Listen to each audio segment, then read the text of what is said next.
रामानुजाचार्य एक असे संत ज्यांनी केवळ भगवंत आपल्याला समजून सांगितले नाहीत, तर भगवंतांना प्रत्येकाच्या हृदयामध्ये आणलं.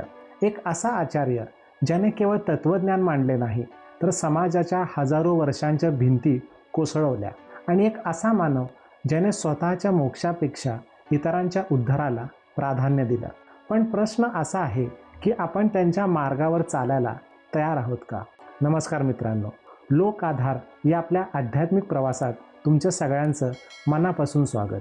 जर तुम्हाला अशा कथा अनुभवायच्या असतील ज्या तुमचं आयुष्य बदलू शकतात, तर आत्ताच लोक आधार चॅनलला सबस्क्राईब करा. कारण इथे आपण केवळ ऐकत नाही, तर आपण स्वतःचा शोध घेतो. इसवी सन 1017 दक्षिण भारतातील पवित्र भूमी श्री पेरुंबुदूर, एक धार्मिक वैदिक ब्राह्मण कुटुंबात जन्म झाला श्री रामानुजाचार्यांचा. त्यांचे वडील केशव सोमयाजी एक विद्वान, यज्ञ करणारे, शास्त्र पारंगत ब्राह्मण. आई कांतिमती, भगवंतांवर अपार श्रद्धा असलेली, अत्यंत सात्विक आणि प्रेमळ स्त्री. घरात लहानपणापासूनच वेद, मंत्र, पूजा, यज्ञ यांचं वातावरण होतं. पण या सगळ्यांपेक्षा वेगळं काहीतरी होतं रामानुजाचार्यांच्या हृदयामध्ये. ती म्हणजे करुणा आणि समानतेची भावना. लहान वयातच त्यांनी पाहिलं होतं की समाजामध्ये खूप भेदभाव आहे. काही लोकांना मंदिरात जाण्याचा अधिकार नाही. ही गोष्ट त्यांच्या अंतर्मनाला सतत टोचत राहिली. एक दिवस घराच्या दारात एक गरीब आणि भुकेला मनुष्य आला. लहान रामानुजांनी त्यांच्याकडे पाहिलं. त्यांच्या डोळ्यात एक वेदना अनुभवली. घरात अन्न कमी होतं, पण त्यांनी स्वतःचं अन्न त्याला दिलं. आईनं विचारलं, तू स्वतः उपाशी राहशील? रामानुज शांतपणे म्हणाले, आई, तो फक्त एक माणूस नाही आहे, तर त्याच्यामध्ये देखील नारायण आहेत. हा एक केवळ प्रसंग किंवा घटना नव्हती, ही त्यांच्या आयुष्याची दिशा होती. पुढे रामानुज कांचीपुरमला गेले.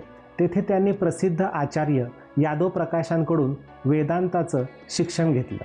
रामानुजांची बुद्धी अतिशय प्रखर होती, पण त्यांचा दृष्टिकोन वेगळा होता. जिथे आचार्य निर्गुण ब्रह्म म्हणजे काय हे समजून सांगत होते, तिथे रामानुज विचार करत होते की देव जर निर्गुण असेल, दूर असेल, तर भक्ती आणि प्रेम संबंध कसे निर्माण होतील?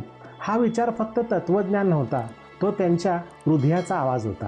यादव प्रकाश यांना या प्रश्नांचा खूप त्रास होऊ लागला, इतका की त्यांनी एक भयानक निर्णय घेतला. जंगलातील यात्रेदरम्यान रामानुजांचा अंत करण्याचा कट. पण नियती काही वेगळीच होती. एक भक्त शिष्य गोविंद यांनी त्यांना सावध केलं. रामानुज रात्रीच्या अंधारात एकटे निघाले. घनदाट जंगल, अज्ञात मार्ग, भीती, पण त्या अंधारातही त्यांचा विश्वास आढळ होता. आणि अचानक एक साधं शिकारी दाम्पत्य त्यांना भेटलं. त्यांनी त्यांना सुरक्षित मार्ग दाखवला आणि कांचीपुरमपर्यंत पोहोचवलं. सकाळी उठल्यावर ते दोघेही गायब होते. लोक म्हणतात स्वतः भगवान विष्णू आणि माता लक्ष्मी त्यांना मार्ग दाखवायला आले होते. त्यानंतर रामानुजांनी श्री वैष्णव परंपरेमध्ये प्रवेश केला आणि त्यांच्या आयुष्याला खरी दिशा मिळाली. त्यांनी आपल्या गुरूंना पूर्णपणे समर्पित करून टाकलं.